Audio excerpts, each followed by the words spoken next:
At the schools I studied in, I was taught that the Exodus took place in 1446 BC. That is the early Exodus date. I didn't ask myself too many questions on the topic, I just accepted what I was taught. The argument starts from the date when the building of the Jerusalem temple started in Solomon's fourth year. That would be 967 or 966 BC according to Tilly's chronology.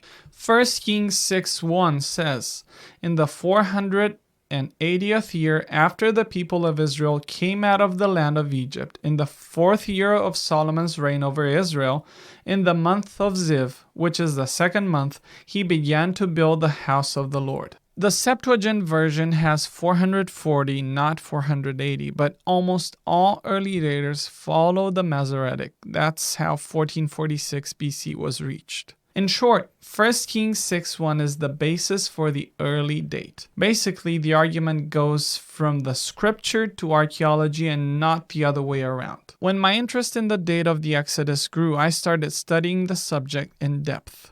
When I say in depth, I mean thousands of hours spent on the topic and adjacent ones. As I studied, I concluded a 1446 BC Exodus can't stand. Here are just a few reasons I don't accept an early Exodus date anymore. Reason number 1, no change in the pace of Egyptian development. Placing the Exodus during Thutmose III or Amenhotep II makes no sense because Egypt at this time is still growing economically, militarily, and in the influence it exerts over the Levant. One would expect some kind of negative change in the reign of the Exodus pharaoh. Yet Thutmose III and Amenhotep II are the biggest military campaigners of the 18th dynasty. The peak of Egyptian power and influence is reached sometime in the reign of Amenhotep III, more than half a century after the mentioned pharaohs. I see no real proof of an exodus during the reign of Amenhotep II, the main pharaoh proposed by early daters. Reason number 2.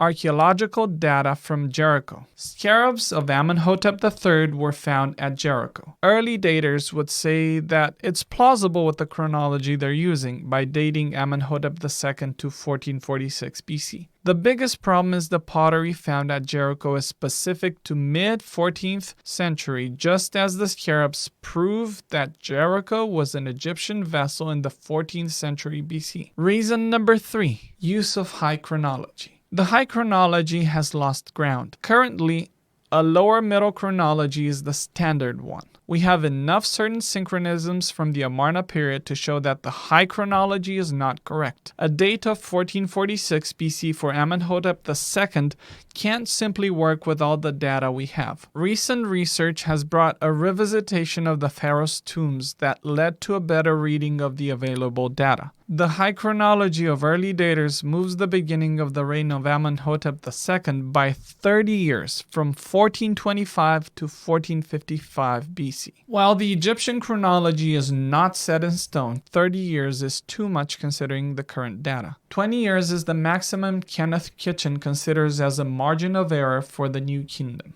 Reason number 4. Cities conquered in Joshua are thriving during the Amarna period. This is probably the strongest argument against early Exodus. We know this because we have the Amarna archive, a total of 382 letters written in cuneiform. The Amarna period covers, roughly speaking, 3 decades, approximately from 1360 to 1330 BC. It includes the last years of Amenhotep III, the whole reign of Akhenaten, and a few years of Tutankhamun's reign. According to early Exodus date, the conquest of Canaan started in 1406 BC. The main military campaign spanned about 7 years. Yet, 60 years after the early conquest date, many of the cities mentioned in Joshua are thriving Egyptian vassal cities. Lachish, Hatzor, Megiddo, Bet-Shan, and many other cities are mentioned in Joshua as conquered cities. While there could be some exaggeration, let's say, in Joshua regarding the grade of control the Israelites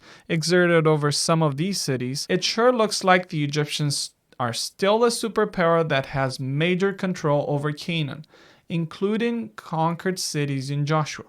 Roughly speaking, this means the Exodus couldn't have taken place before the Amarna period. Otherwise, we would expect the mentioned cities not to be Egyptian vassals. These are just 4 reasons I don't accept early Exodus date, but there are many more. While I don't accept an early Exodus date because I think it's too early, I am not convinced by the late Exodus date either because I think it's too late. In the next video, I will present arguments about why I don't think the late date Exodus is correct. Subscribe to know when the next video is up.